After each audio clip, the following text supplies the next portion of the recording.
So yan po ang panahon or kanilang edad po na akin po silang i-winning sa inahin na to.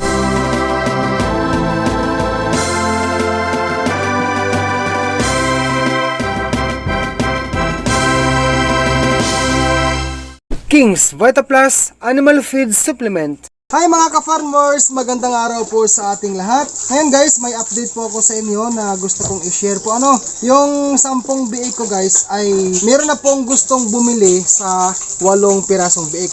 Yung una guys na nagpa-reserve, yung kaibigan ko na hag-reserve din sa amin dito, 3 biik po ang kanya pong na-reserve. Tapos, yung biyanan ko, isang biik din. So, 4 na. Tapos, yung isang friend ko rin dito sa amin na hag-reserve din, backyard hag-reserve, nagpa-reserve po ng 4. Tapos, ang total niyan ay 8 lahat. Magiging 2 na lang po ang matitira sa akin. Ayan, so magbibigay tayo guys ng pagkain sa mga biik. Punduhan natin guys para mabubusog sila.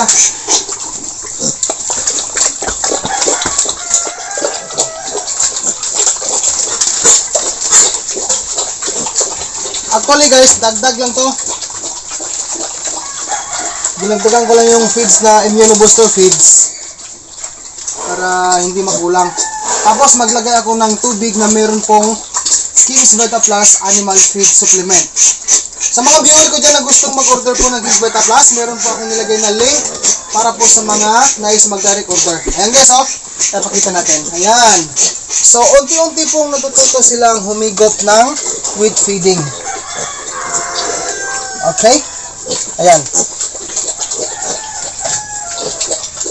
So, dito guys, pag ganitong oras po ay kanya-kanya po silang posisyon kung saan-saan lang guys nakahiga, no? Meron dito sa lumang pasungan. Ayan. Ito naman. So, ilagay naman natin yung dito. Ayan. Yung mga biik na to guys, sila po ay 13 days old po since birth. Solid guys, Ayan. No? Come on, Becky. Ayan. So, regarding po sa pricing, guys, yung pricing dito sa mga biik ko ay 4,000 po per head. No, 4,000 per head. Tapos, hindi pa naman ngayon, guys, ibibinta. No? Hindi pa ngayon ang tamang panahon ibinta. Kasi ngayon po ay 13 days pa lang sila since birth. So, alanganin pa, hindi pa ako pwede kasi nga, lactating stage pa sila ngayon. Ako na, ginungad na. Becky, come on. Hindi po talaga may iwasan na magtapon. Pero sige lang.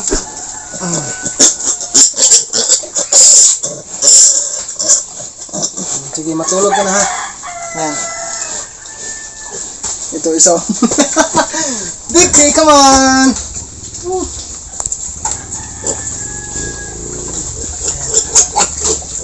So, mga baboy na to guys, I mean yung mga biik na to, ay mag 1 month po sila this coming January 2, 2024. So yan po ang panahon or kanilang edad po na akin po silang i-winning sa inahin na to. Ayan, so ang lalabas nito guys, magiging 2 biik na lang po ang matitira sa akin.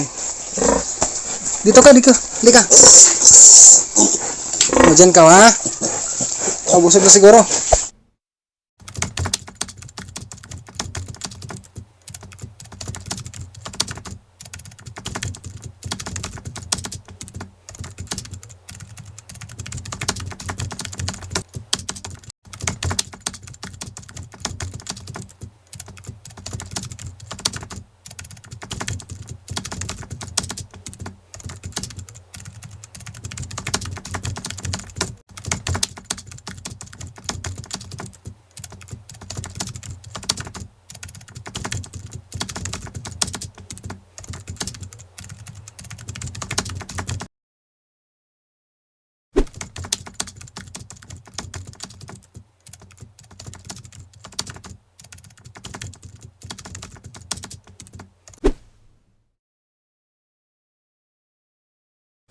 So guys, maraming salamat po for watching this video. Sa mga hindi pa ho dyan nag-subscribe, subscribe ko na po and hit the bell ring para po updated ka sa bago kong in-upload sa simple video sa pag-alaga ng baboy. God bless po sa ating lahat.